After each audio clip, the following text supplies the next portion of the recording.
Hello, welcome back. It's Greg Leach, Art of Cycling.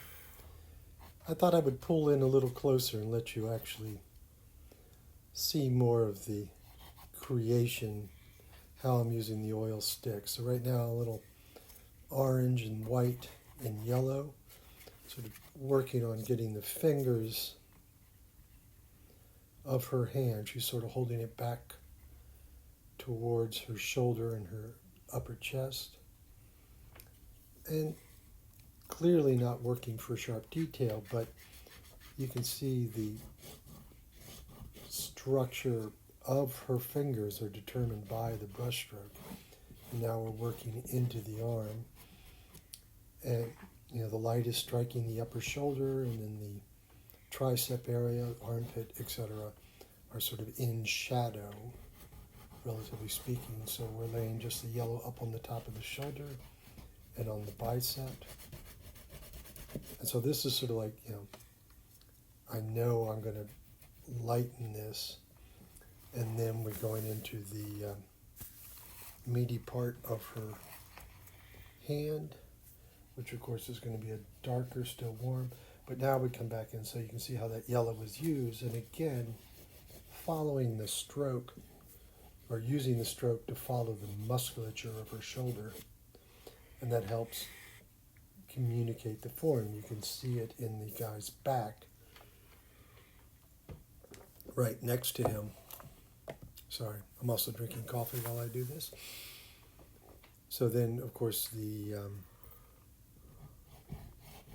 her arm, the forearm, is going to be both in shadow and light, and that will separate the forearm from the upper arm. So just using that same purple tone.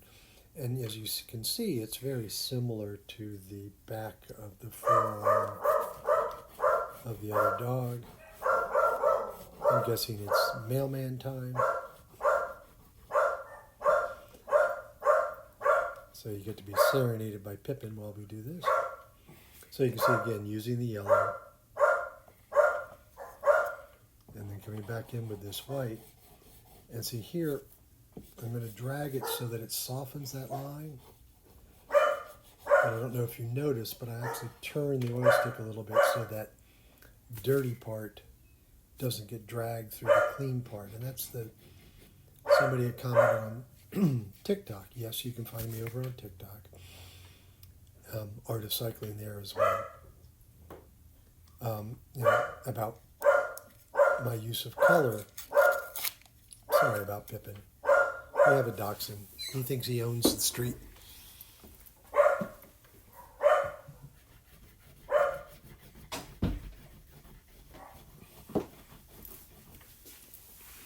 I don't know if you heard the smaller bark, but Cleo joined in. So again, now the back of the hand, catching that with the lighter color, and you can see that orange, and like the section of the thumb now, is defined by the fact that I put the other color on top. And now I'm coming back in here and defining his elbow just a touch, and the swoop of the wrist as it goes into the connecting bones. I tend to exaggerate that bone right there on the wrist because mine is permanently broken and sticks out a bit. I had one doctor offered to do surgery on it. I'm like, hey, doesn't hurt, doesn't bother me, doesn't restrict movement, you ain't touching it.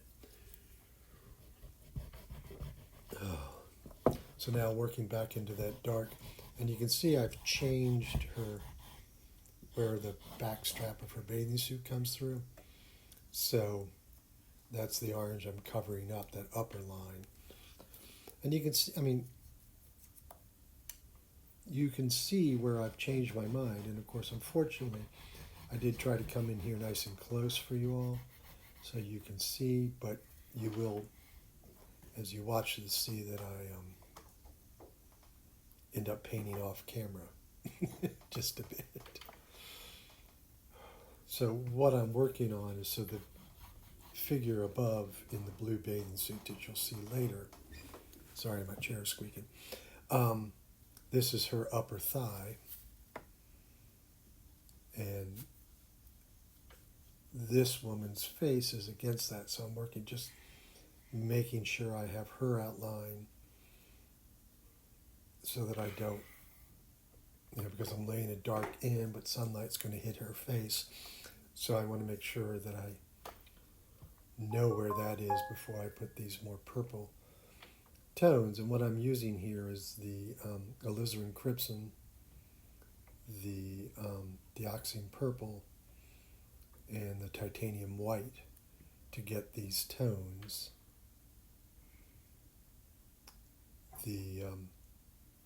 Her hand is composed of the naphtha red, yellow azu, orange azu, and white, the titanium white. And so, in the same colors that I mentioned about her thigh are used in that shadowy section of the forearm. So, that's pretty much her thigh. And I like to get what's behind in so that when I lay the strokes, like you probably saw me do in the shoulder, where I had the hand and then laid that curve of her shoulder over top, and it gives that really clean, distinct mark, and it draws a more distinct line between the two different objects.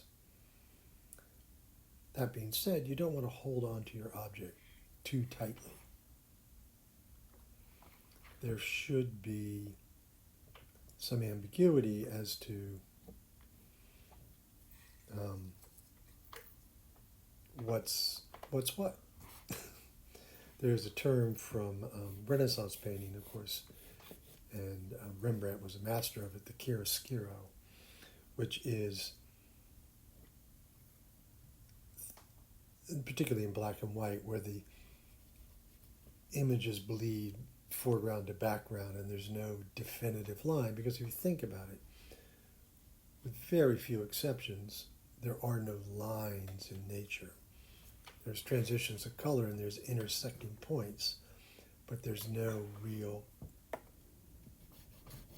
cartoon line, for lack of a better expression. So now coming back in and getting ready to do this transition from the shadow on the backside of her arm to the highlights, so laying in some of the orange.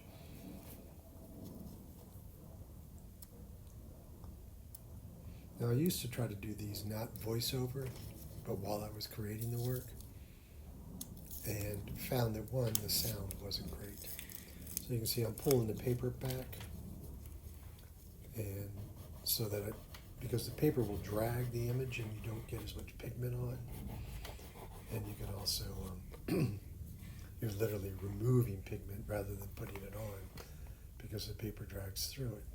So now I'm going to blend those two together using it, and you can see I kind of went, because see that grain that got picked up there just above my hand and her arm? So that was some leftover color on the white from, I don't know where. I don't know where that got picked up from. It can happen because the oil sticks lay on my table, and I just set them down, and so it's totally possible that a stick will pick up some of the color that's on the table. Try to remember to show you that table in the next video. So now we're going to work down her back. Again, this is fairly shaded, and the iliac crest of the hip bones give that nice V shape. Made famous by tramp stamps, as they are colloquially known. Tattoos right there at the top of that V, or the apex of that V. So working down, of course, the back side of her musculature, come back up, work into the shoulder, and of course that's catching light, but this is into the shoulder blade. So there's shadow underneath, so see the gentleman's, that's his shoulder blades, not his breasts.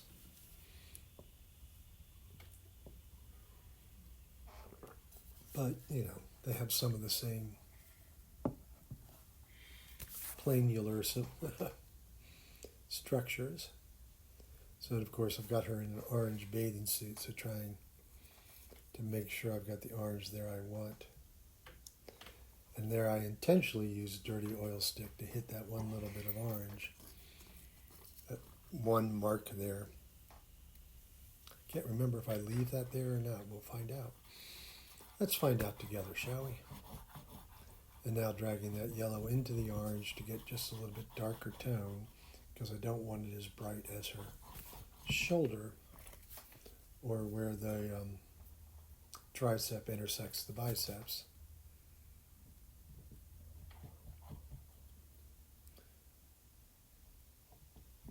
So again, careful not to drag it where I don't want it, but taking that orange and moving it so I get that nice transition from almost white down to yellow-orange, and that pops into the purple of the shade underneath.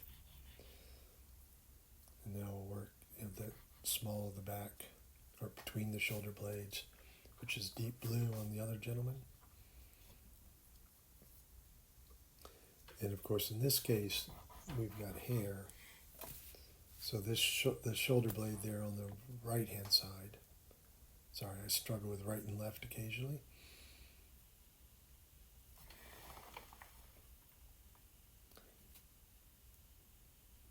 And then I'm working on, because of her, you're sort of seeing her back in a 3/4 angle, we won't see the other shoulder strap of her bikini top. Of course, the shoulder of her spinal cord, shadow of her spinal cord.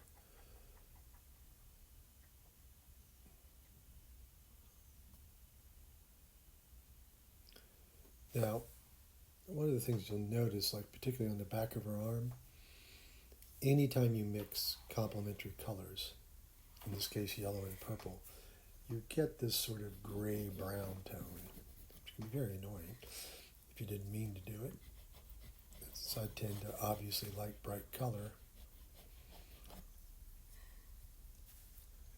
But, so I've been painting for a very long time. I started using oil sticks in 77. Good Lord, does that mean we're closing in on 50 years? And there was a period where I got highly controlled, and I'm quite honestly trying to lose a little bit of that control now. So here, highlighting the iliac crest that I talked about before. These are often, not in her case, but in my case, fat rolls show up right there too. Speaking of colloquialisms, we'll call them love handles. So now again, intentionally dragging some of that purple into the yellow. Now I stop and wipe off the oil stick just so I don't make it messier than I want it to. Oh, yeah, I did go back in there and change that a little bit. And see, I don't know if you noticed, but I looked at the oil stick to make sure there wasn't any incorrect color on it.